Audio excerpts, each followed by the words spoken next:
welcome to the Level 20 Lounge for this week's Pittsburgh Sportsline. We'll be here 3 Mondays a week, the first, third, and fourth every week. And we'd love to have you come down and see the show. It's always going to be a great show. We have a good time doing this. You've been watching us on Tuesday nights. I'm Mike Migliori. I've got with us Brian Gribben, Smoking Jim Frazier, and Al Levine, the Talking Machine. We're going to start out this week, like we always do, with What's on Your Mind. Al, what's on your mind? I'm glad we're taking this lounge act on the road here to Level 20. So I hope you all come down here. We have a nice crowd here of friends, family, and many other people are coming by here. So it's great to have you. We have a beautiful day in downtown Bethel Park. Check out the menus. Go to their website, Level 20. You'll see all of that stuff. We'll get to some sports later on, but I always do my infomercials. And we also have one of my pet peeves is I talk about Babe Ruth a little bit. So I have Vinny Pellegrino and his mother, Mrs. Pellegrino, and young Bambino with them. And I guess you know that's the Babe Ruth there. So we're going to have a document here that's actually an original.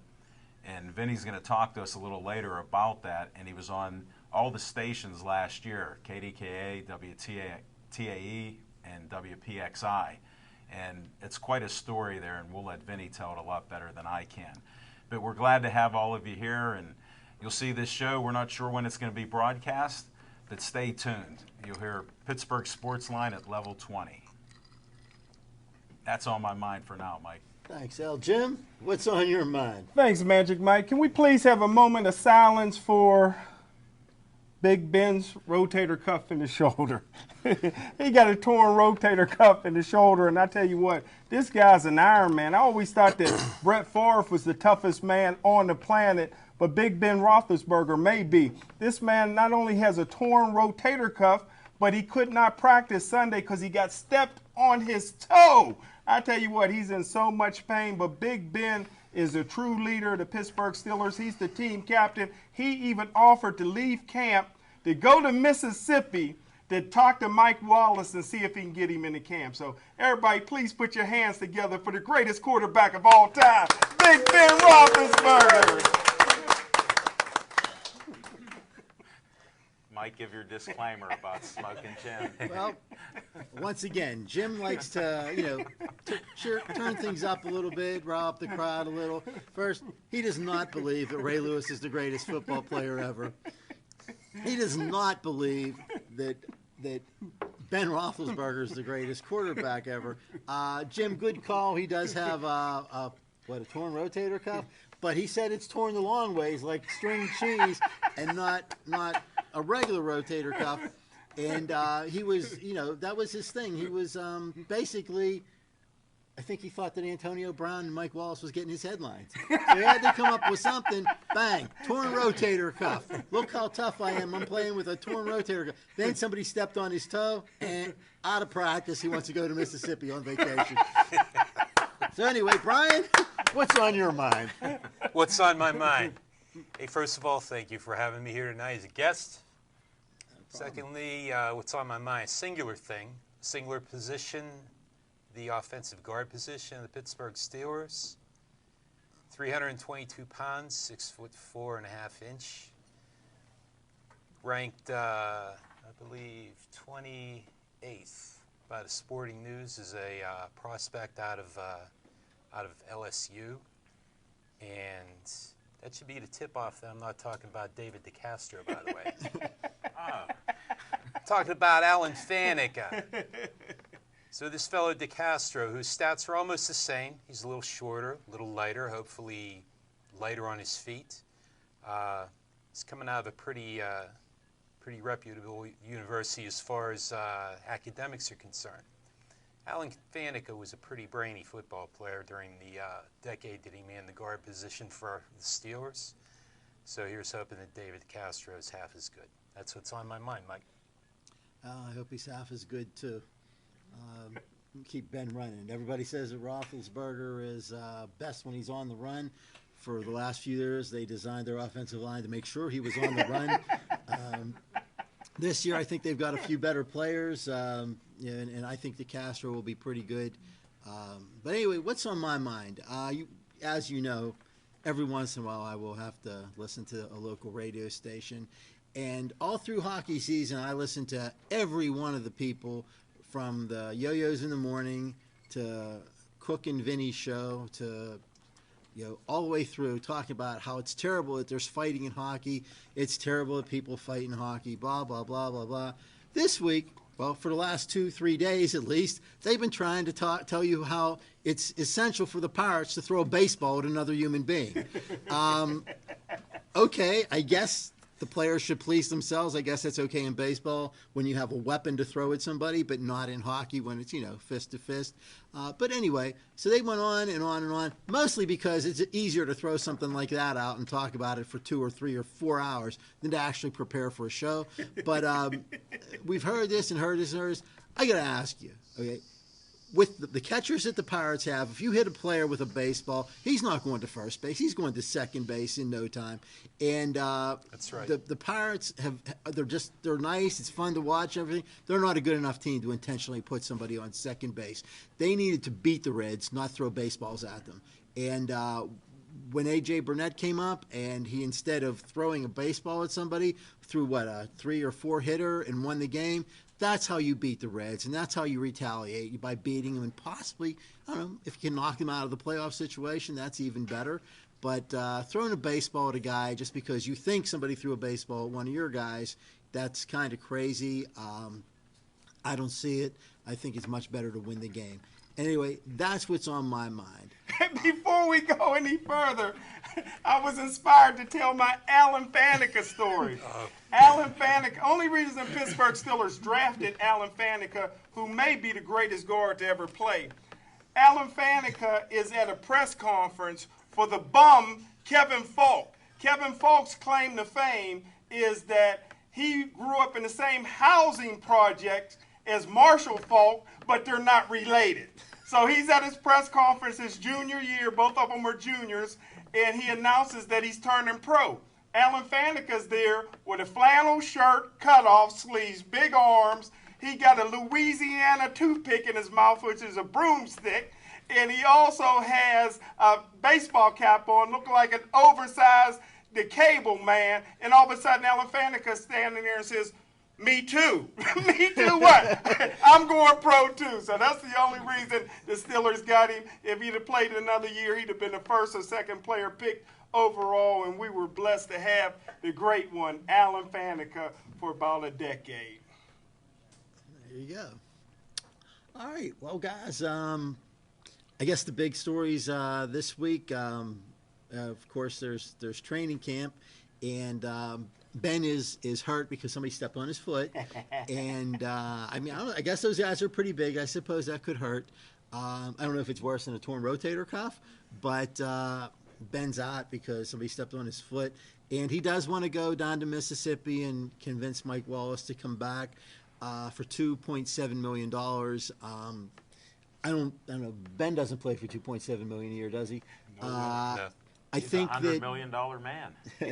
I think that Mike Wallace, in his best interest, he should come back. He should play the year out, and he should not listen to anything the Steelers have to say when he becomes an unrestricted free agent, because he will make big money. He will make his $8 or $9 million from somebody else. He won't get that from the Steelers because they're already committed to Antonio Brown with that with what, $5 or $6 million or $10 million a year, whatever he's getting. But they don't have the money left over under the cap to pay Mike Wallace what he wants.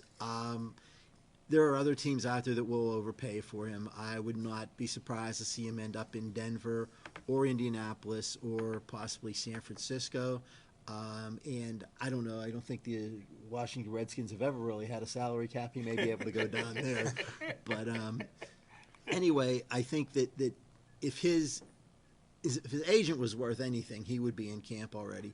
Not because, he should play the Steelers game or whatever, but because if he does not report at some time this year before, week 11, then this year does not count towards his contract. He's still an unrestricted free agent. And like we told you last week, even if he comes in and does everything right, the Steelers are still probably going to jerk him around because they're probably going to put the franchise tag on him. Although I don't know how that they can actually make that money offer for him. Anyway, I'm just talking a little bit about football. I don't know a whole lot about it, but Smoking Jim Frazier is the expert. Jim, what's going on in camp? Well, Thursday, unfortunately, the Pittsburgh Steelers are going to play the Philadelphia Eagles, what used to be an in-state rivalry, but heavy heart for Andy Reid, his son, who's been in and out of jail, both of his sons in and out of jail on drugs, lost his life yesterday. So it's going to be a sad note, but we're still going to go down there and do what we do best against Michael Vick. But the one thing about the Pittsburgh Steelers is a lot of dogs, because about 12 players are still on the PUP list, physically unable to perform list. So that's going to be the big thing. So right now with the Pittsburgh Steelers, they got to come around. But I was telling Hope earlier, all you people that love fantasy football, I got a tip for you. If you play fantasy football and it gets late in the round, I got a steal for you. He's the next Eric Metcalf. You can probably get him with the last pick of the last round, depending on when your fantasy teams pick. Pittsburgh Steelers got the next Eric Metcalf. I believe he's going to wear number 22 out of the University of Florida. Chris Rainey, pick him up. You'll win that big money. Just give me my 10%. Well, Al, you got your Steelers shirt on. Well, I What got are to your ask. thoughts? Well, my thoughts are we're going to find out with all the leaders that we lost, who's going to start stepping up here with the Steelers. You already told me Big Ben's leaving camp, so there's one leader gone. Who's going to fill the void? Smoking Jim, what's your insights on We're that? going to get along without Hines Ward. I got 13 God kids. I took them to see the Batman movie, and just like Hines Ward, the team ball player he is, the stadium blew up, killed all the players, but Hines ran all the way to the end zone for a touchdown and looked back and was upset that nobody was giving him high five. So that's the Hines Ward I know. But I tell you what, that leadership. Yeah, who's going to lead? I don't care about Batman. Batman, come on. But I tell you what, most of the leaders that they had, of course, most of these leaders was built by the great coach, Bill Cowher. This is Bill Cowher's team. This is Bill Cowher's coaching staff. Everybody but Coach Mike Tomlin. So this is going to be a transition. You lead from the front. 2004, the first round quarterback that we took since Terry Bradshaw in 1970 is Big Ben Roethlisberger. He's going to lead by throwing 60 times a game. Preseason, we may run that ball, but Big Ben is going to do what he does best. And I tell you what, nobody outworks Antonio Brown. He's the hardest worker I've ever seen this side of Rocky Blyer and Walter Payton. So you got leadership there. James Harrison, the games that he don't get fined by Roger Goodell if he doesn't go to jail for defamation of character, James Harrison will be able to lead. Right now he's on the PUP list. So the Pittsburgh Steelers will be good. They're going to lead their way to 8-8, 9-7 this year. What's the over-under for fines and suspensions on defense? Al, 8-8. Wow. Okay. Well, Brian, what do you think about camp? I haven't been as much a student of the draft this season as I had been last several seasons, so really not sure what the Steelers have in there as far as their free agents are concerned. They usually don't go the free agent route. The only notable free agent I know of right now that was on another team, Jericho Cotchery. So, I'm not sure what I think of camp. Guy who I look for to surprise maybe some people would be nose tackle Steve McClendon, who has advanced his performance in the past few years. He's kind of been under the radar Steelers player. As far as their draft goes, I worry a little bit about the linebacker Spence. Think he's undersized. There's only so many Sam Mills and London Fletchers. Okay. And Casey Hampton's still over to KFC. That's right. Why don't we invite him over? They're right next door. KC. Casey. There he Well, is. you're right, Brian. McClendon is probably going to start, I guess, if Casey's unable to perform, and Ta'amu is not ready to go yet. They're projecting he's probably not going to be a starter for another 2 or 3 years, I guess. Casey Hampton, has been a great player for the Steelers, but I think we've seen his best years, and you know, when he comes into camp and weighs more than the rest of the team, and you know, is not able to practice, you know, that's not going to get much better for them. I think 8-8's probably a reasonable guess. Maybe 9-7 if they're lucky. I don't think that the Steelers are all that vastly improved. And to be honest, I don't think Baltimore really improved themselves all that much either.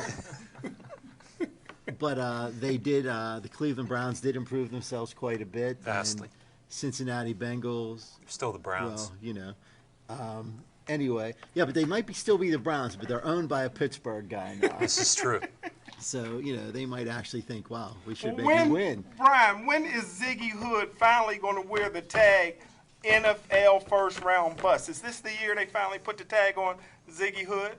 No, I think he'll continue to get better. Aaron Smith wasn't a first round draft pick, okay, but he got better year by year. Same with Brett Kiesel. I think they were looking for Ziggy Hood to be a Kiesel, Aaron Smith type. I don't think they were looking for him to be a world beater. Well, Jim, now, Hayward might be another matter. Who do they got for linebackers this year, Jim? Well, you got Larry Slowerfoot that couldn't cut it in Detroit, and now he's the start. Not only is he the starting middle linebacker, but he's making all the calls. So that got to be scary. You got Lawrence Timmons, who started 1 year at Florida State. Time out. Although those 7 victories helped Bobby Bowden be the all-time leading winningest coach in NCAA history. Time out. Did you say Timmons?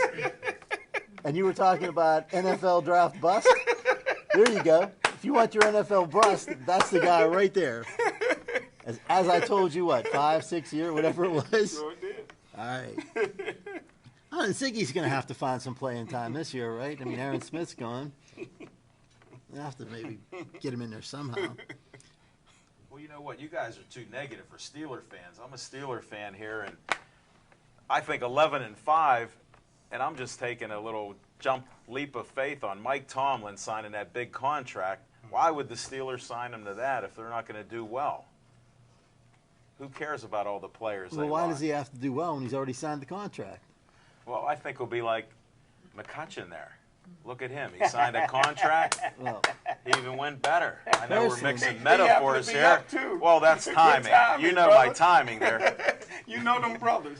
Well, I saw him there, just out of the corner of my eye. But no, I feel that sometimes people can step their Visual game up, aids. whether they're a coach or not. And I'm hopeful. I'm not really basing it on any facts. I'm sort of like Clint Hurdle. I'm going by a gut instinct and how I make my picks. So that's what I think will happen here. I don't think it'll be 8-8. No offense, Smoking Jim. You're the expert. yes, he is. You Mike- may be wrong on this Maybe one. Mike Tomlin, with that $7 million, learned how to massage Troy Polamalu's hamstring. If he can keep Troy healthy, I tell you what, we got a chance. But I see that, first game of the season, Denver, night game, Peyton Manning's back. I look for it to be a rout. Think you're right. And as far as personally, I believe that Mike Tomlin is the second greatest coach the Steelers ever had after Chuck Noll. But he had a lot to make up for. I mean, and much like Barack Obama complains about George Bush this, George Bush that, Mike Tomlin had to follow Kotite. I mean, did I say Kotite? I meant Cowher. As probably the worst coach in the history of the NFL. I mean, yeah, he might be a motivator. He might stick his jaw out a little bit. Had no idea how to work the clock. Had no idea how to do pretty much anything except yell at the referees and yell at the players, I guess. Motivate the players. He is very lucky to have come between two great football coaches. I think Bill Cowher should be in the Hall of Fame. See, again. Are you being serious like you're Ray Lewis is the greatest linebacker in history, or is this part of your act that you guys perform on Steel City Sports World? No, you know what? That's what I want to know. Come on, tell I believe the truth. Jim is right. I think that Bill Cowher should be in the Hall of Fame, maybe selling tickets at the door or cleaning up after everybody leaves. And I thought I was only sarcastic, Mike. I love that comment. That is not sarcasm. Is that I would factual? not put a bust of that guy anywhere near the Hall of Fame. Okay, well, I don't know. Any more Steelers talk? Well, I just can't understand how a team can depend on 2 rookies. They say for every rookie that you start, you can count 2 losses. So now you're starting 2 rookies on an offensive line that's averaged over 50 sacks a year for the last 4 years. And now you got Willie Colon playing out of position. He's never played guard in his life. Now he's playing left guard. You got 3 rookies. You got a veteran who hasn't played in 2 years that's playing out of position. You have a tight end who is your best fullback. He's never played fullback in his life. So there's going to be a lot of holes. And I tell you what, Big Ben got to get the rotator cuff going. He got to get the ankle and foot going because his best attribute is his ability to scramble. So Big Ben's going to be on the run again. Well, I'll tell you what. I don't think it's such a big deal that Willie Colon has never played guard before in his life. He's never played tackle for more than three games a season in his life either. So, one is as good as the other, I suppose.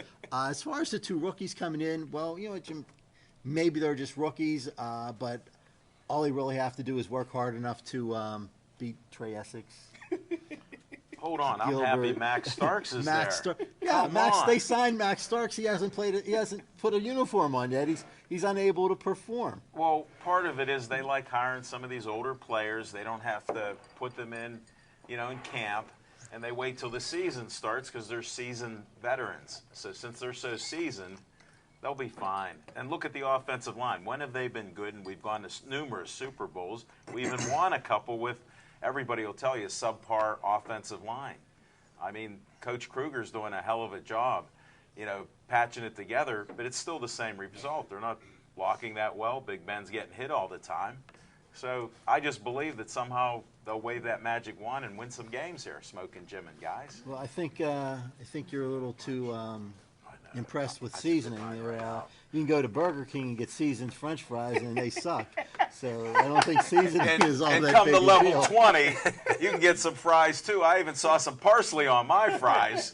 So come on down here, level 20. Come see us. We'll be doing this, each Monday. We may not do every Monday from what we were saying, but we're going to try to do 3 out of 4 every month. So come down here 7:30 to 9:30.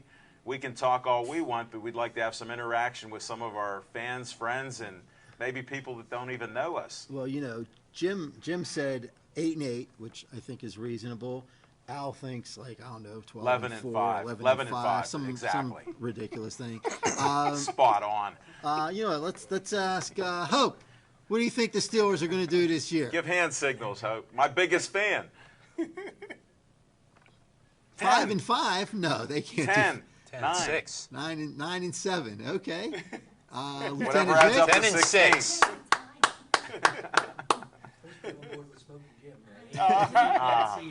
There you Thanks, go. Gary. Oh, you split the difference. You didn't split the difference that well. Lieutenant Vic? They're going to do like 12 and 4. 12 and 4. Is that kind of post the preseason games? Not bad. Vinny, what do you think back there? What's your thoughts? I think it's cake this year. Did you see the schedule? Yeah. I think it's 12. You're 12 and 4, like, Wow. 12 and 4. there we go. We got some Steeler Repeat of fans in the last year. house. Nice. 12 and 4. So if they lose twice to the Browns and twice to Baltimore, then they're going to win the rest of the games? What about Cincinnati? Let's see if the Browns can beat them twice. They're still the Browns. Okay. Well, I mean, I understand this is Pittsburgh and people like to talk only about the Steelers, but the Pirates are not doing too bad this year. I mean, compared to what they've been doing for the last 20 years. Wow, McCutcheon did it again. We have, looks like right now they have a 1-0 lead over Arizona. They're competing for a playoff spot, either a wild card or possibly a division title, depending on what Cincinnati does. Cincinnati doesn't lose very many games these days, but usually that stuff doesn't last very long. So anyway, the Pirates are in the thick of things. As I talked about before, they had a little bit of a problem with Cincinnati hitting Pirate players with the pitch for 4 times in 3 games. Personally, like I said, I didn't think that the retaliation was such a big deal. I think beating them in the last game was much better than hitting one of their players with a baseball. But right now they're looking really.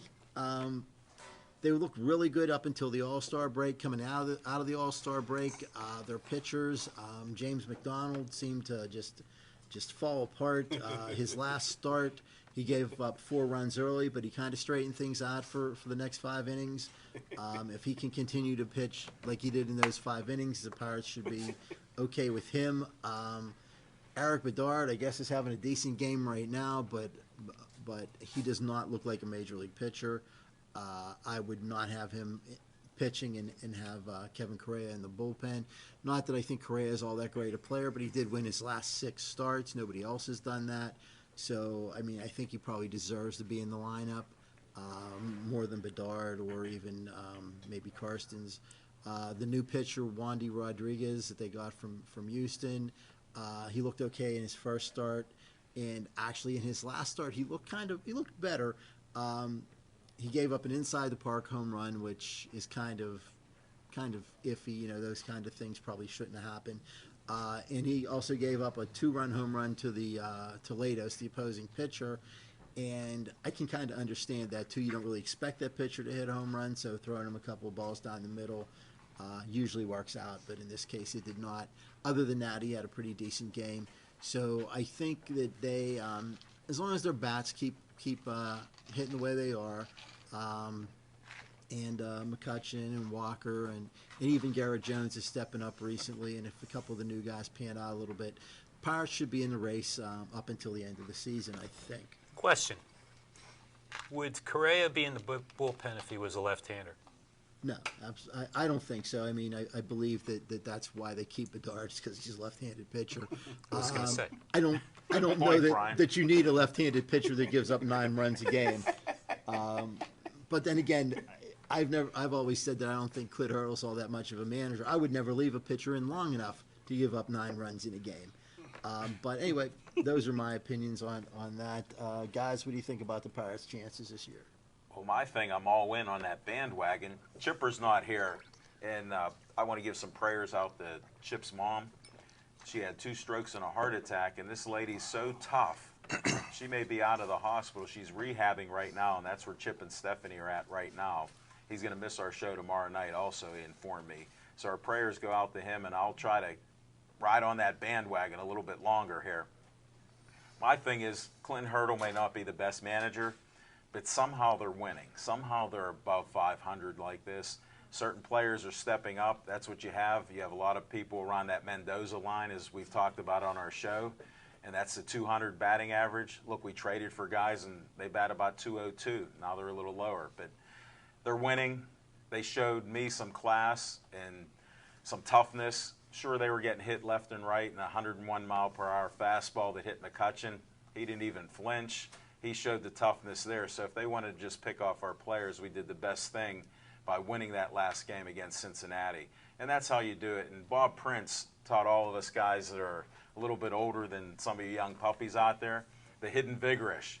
That hidden vigorish is the more you're winning, the better chance you're going to lose. The more you're losing, the better chance you're going to have to win.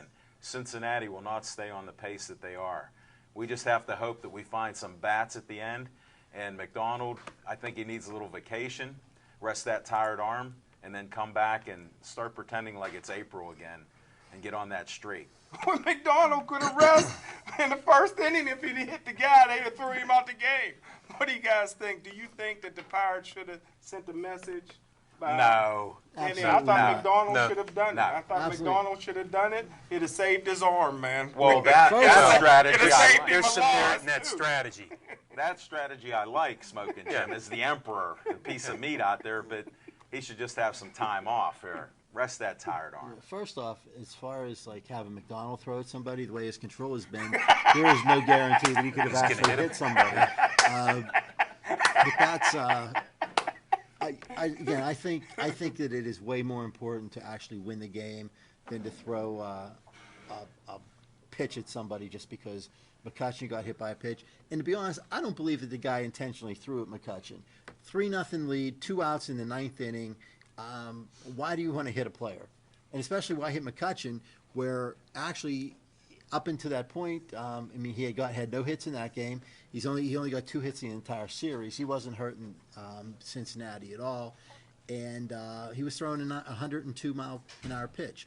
Personally, I've never thrown a 102-mile-an-hour pitch. I've never thrown over 101. But I know that your control is probably a little bit off when you throw that fast. How's that rotator cuff, by the way? It's like string cheese. It doesn't hurt that much. The rotor cuff you're talking about, or is that Yeah, the rotator cuff? So anyway, Another question. Another question. Okay. I'm still having problems with the Clint Hurdle thing. I mean, if not What Clint problem? Hurdle, He's a winning It- coach. But if not Clint Hurdle, who's your boy? I mean, is it Jim Tracy? Is it John Russell? Freaking Eeyore? Oh no.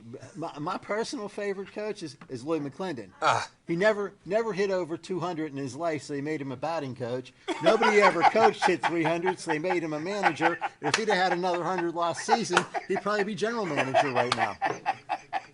Good feed. So anyway, Brian, that's, what's your point? Brian, the point of I wanted to know. okay. I wanted to know How who did his that boy answer was. work out for you? It's. I knew he was gonna come in from the left side on that one. You got to listen to our show a little more regular. This is all standard. My bad. that he's been Mea putting culpa. out here, and Yeah. I think Clint Hurdle's the perfect guy. The perfect storm's coming here, and he's winning these games.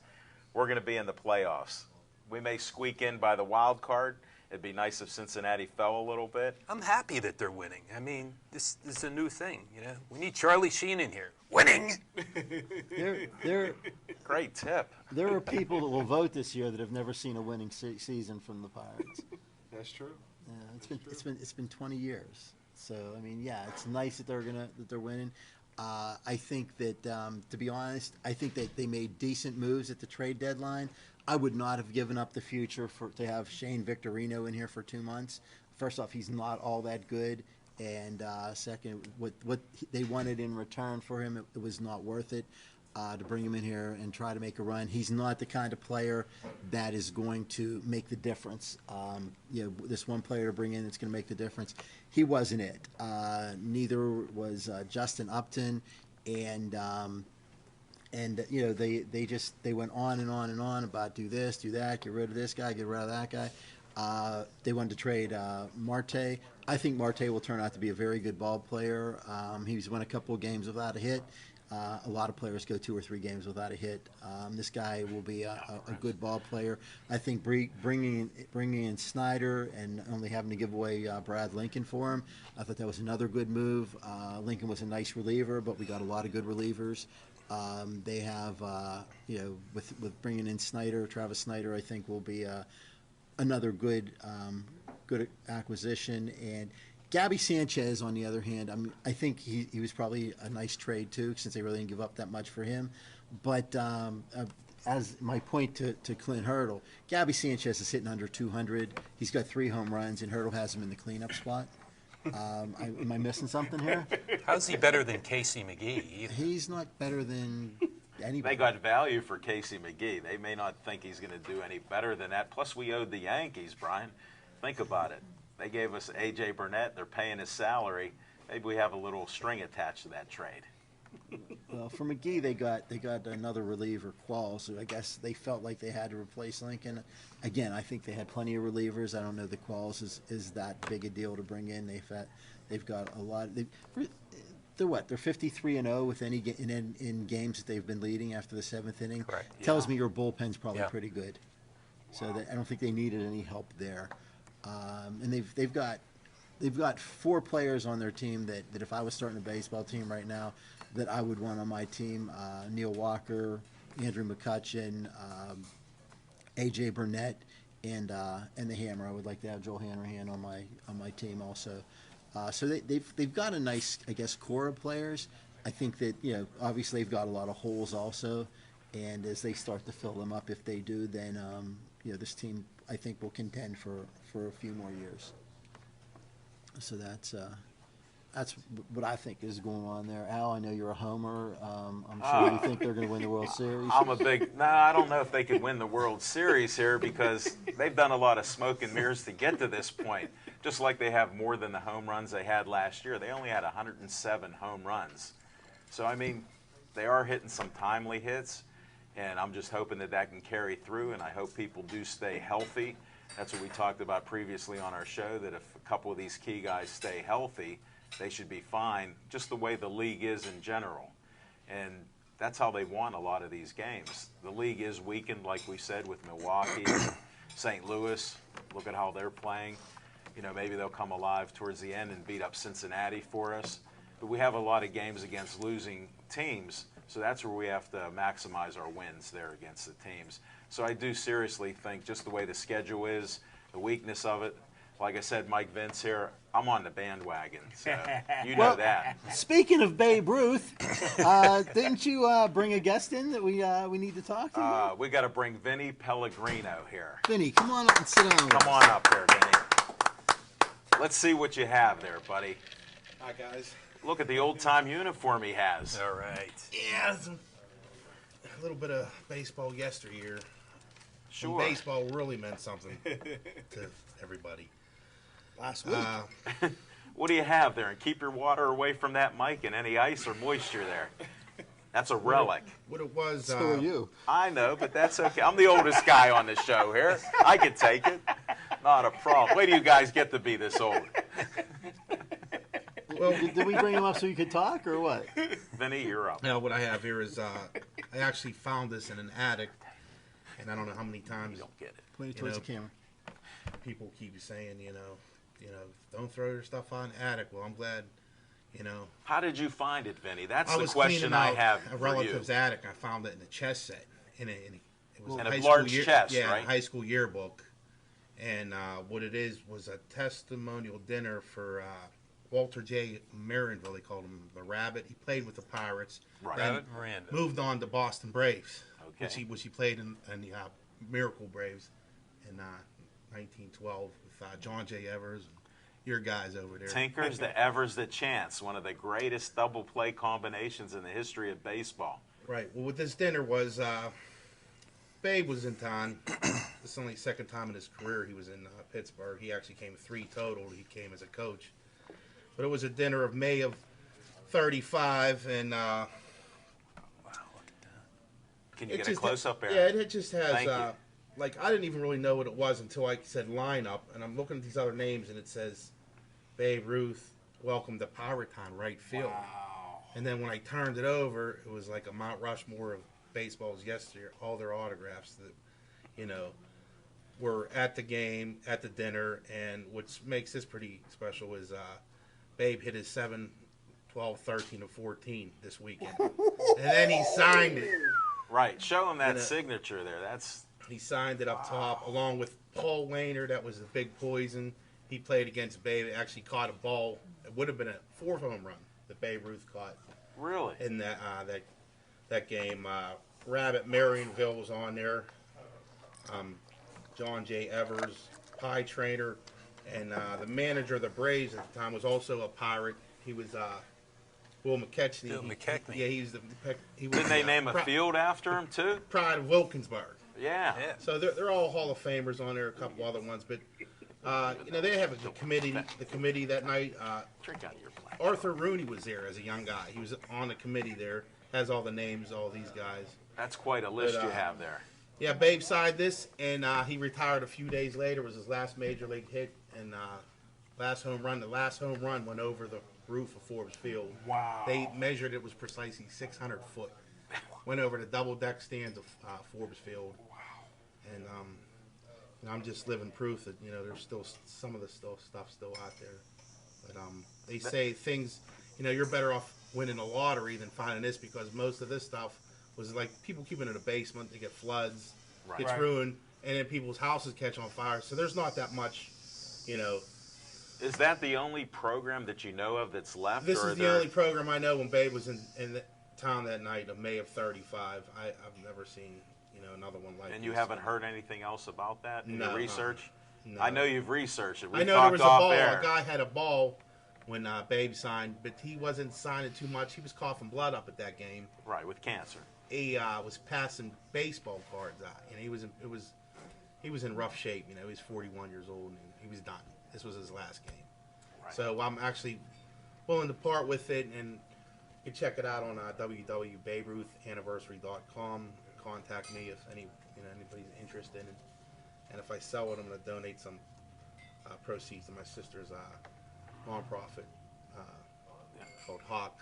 Yeah, his sister has a nice nonprofit. It's talking about the human-animal bond between animals. She started this 501c3 organization, and that's Carla Mader.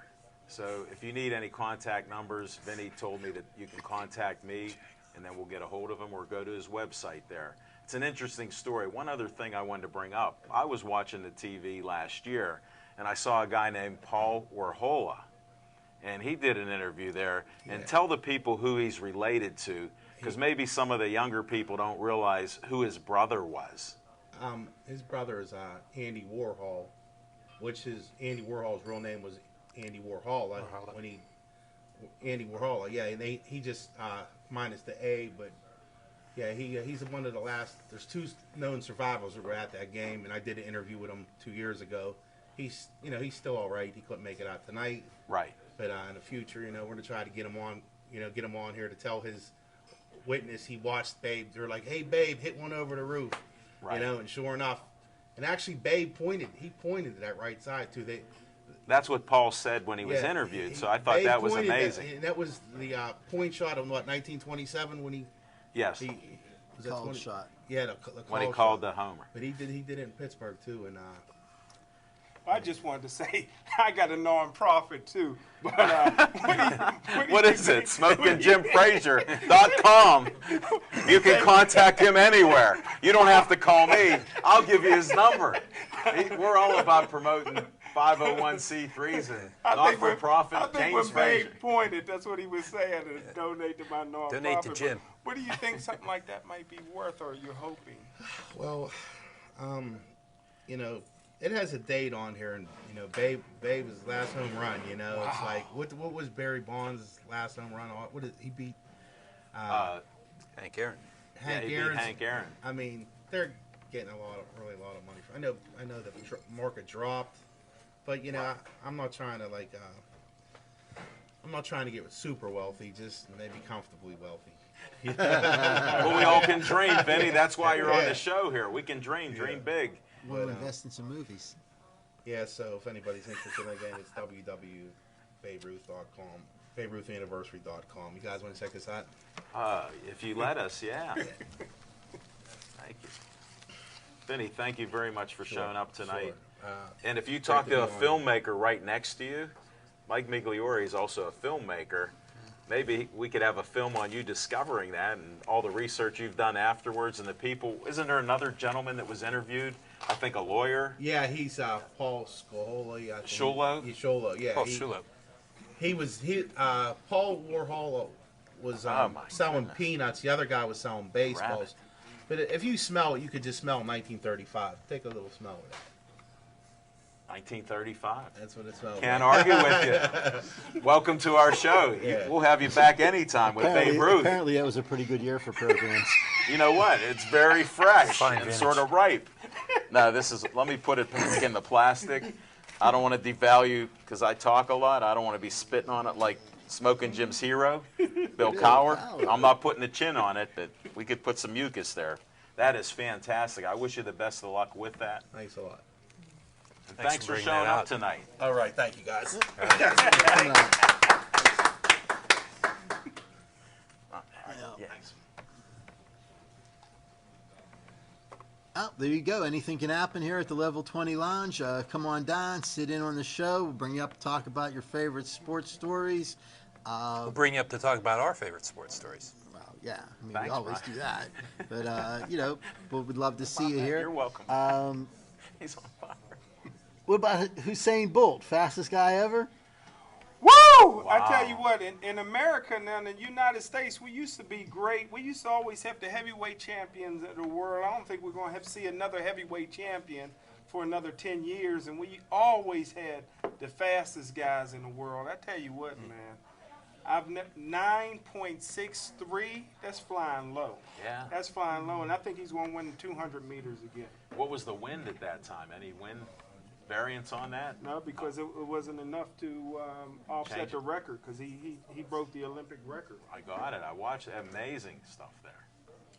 And how about that pose with Bolt? He looked like Superman almost. And he hasn't been running well. He hasn't been running well all year long. He didn't even win the national. He lost in Jamaica.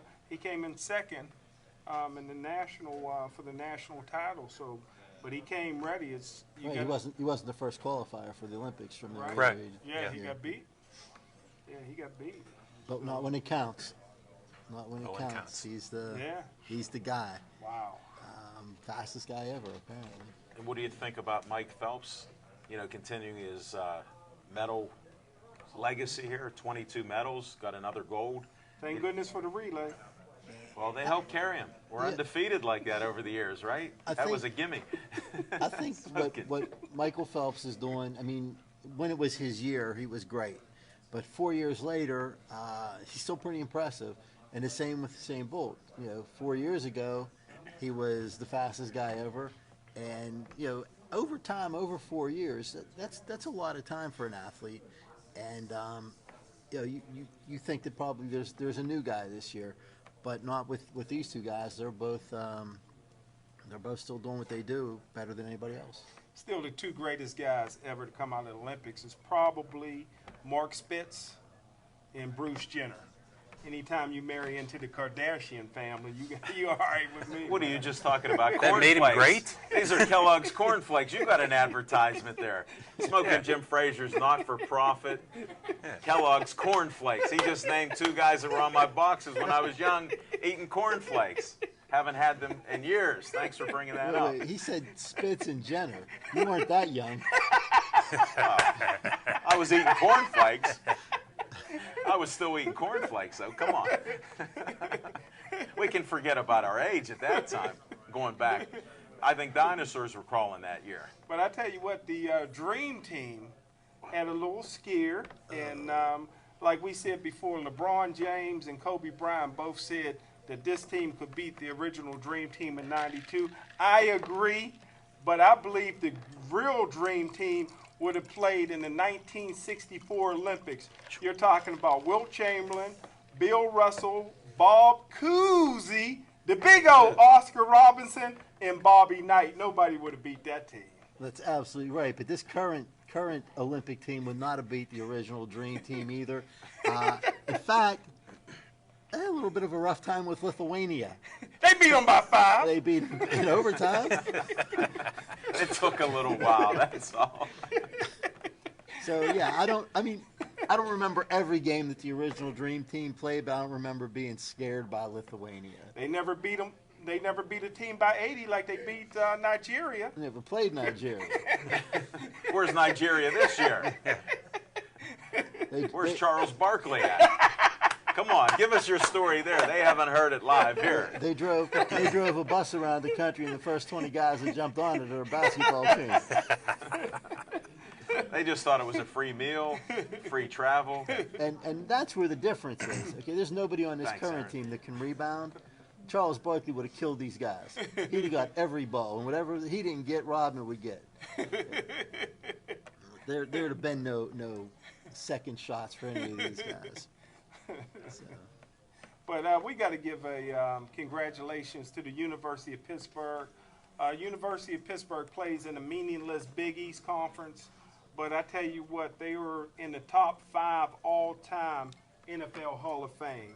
Top Chris 5. Dolman and Curtis Martin going in there. They joined the likes of Mike Ditka and Tony Dorsett and some of the all-time greats. So that's impressive. When you're one of the top 5 colleges for putting in NFL Hall of Famers, we got to take our hats off to the University of Pittsburgh.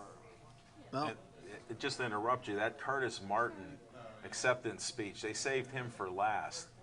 And it was just amazing that he was never a football fan, never a football player, and just with all the tragedy and turmoil in his life, there's a kid that would have either been dead or on drugs in jail. So that story, I've read about it and heard about it before, but that was just phenomenal to hear that at a Hall of Fame event. And as we wind down a little bit, got to give you my Curtis Martin story. Curtis Martin never played football until his senior year in high school. Only reason he played his senior year in high school is because his mom gave him a choice. You're going to play a sport this year. You're going to play a sport. So he decided to walk on to the Alderdice Dragons football team He put up 2,000 yards. I go to the semifinal game of the City League that year. Curtis Martin versus Oliver, who had Ray Zellers, who was a senior. And Ray Zellers and Oliver beat Curtis Martin, but you can see the talent. And Ray Zellers, of course, went on to be the backup fullback at Notre Dame for 2 years behind Jerome Bettis, and then he started for 2 years before he was drafted by the Cincinnati Bengals, and Curtis Martin did his thing at the University of Pittsburgh. So 2 NFL players going head to head in the semifinals of the City League. That's amazing. Of course, Ray Zellers lost the following week. That's some good history there. Yeah. I got to give it up to Pitt this year. I've got some really nice TV commercials. How about the billboards, Mike? The billboards are nice too. Yeah, don't forget those. The University of Pittsburgh has learned to market their football team, and I don't know how well they'll do, but I'll bet they get some people watching. How in the world does Alderdice High School have a guy in the Hall of Fame ahead of Gateway High School? Gateway High School, by the way, will win the WPIL Quad A this year.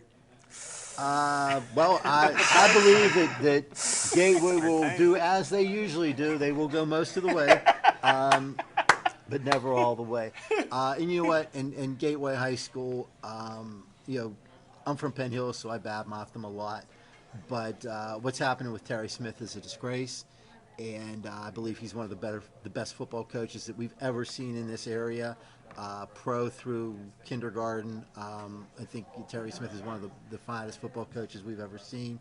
What Gateway's doing to him is terrible. And Terry, you know what? You don't need those bums. Move on over to Penn Hills.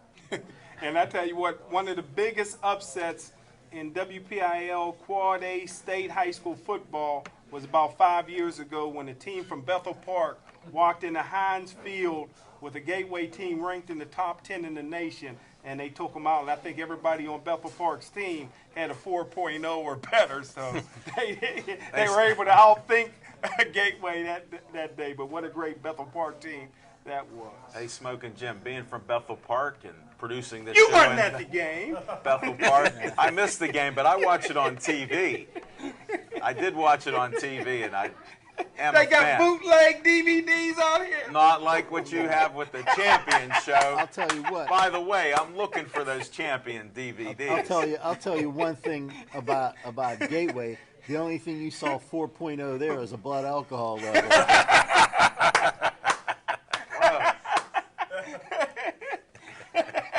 But where were they living at there? Where did they come from to get to Gateway? Well, What who knows where they communities? came from? They live in that hotel, that apartment building that they gave Terry when he became a coach there.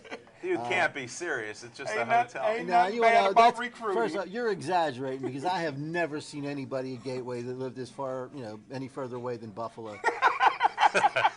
Is that in New York? Yeah, that's in New York.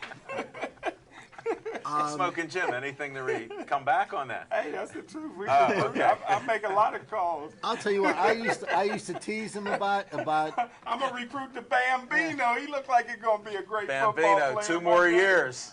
We need him at Gateway. Benny, I can you used help to- us out at Gateway? I used to tease Jim about that recruiting stuff on the other show, and then we brought in Pete Annamarino, who was football coach Danny at Gateway Marino. forever. And I said, Pete, I said, Coach, is it really true, you guys? I said, what do you think about the recruiting that goes on at Gateway now? He said, we've always done that. We recruited Jimmy out of Penn Hills. I thought you were a Monroeville guy. Didn't you tell me you were watching our show in Monroeville? Is that where you live now? I was right after I was recruited. Oh, okay. Never left. Never left. Thanks for your honesty. That's Coach refreshing. Annamarino made me an offer I couldn't refuse. Can you say what that was? Not for profit. Was that not for profit back then? All right, guys. Well, thanks a lot. It has been a great show. Thank you for watching, and thank you, people, for coming down and watching us here. Thanks for showing us your program. That was very interesting. And we will see you here. Actually, we will be here in 2 weeks, and we will be live tomorrow night on Bethel Park TV. Thanks a lot, and come back for Steel City Sports World out of the Level 20 Lounge. See you soon.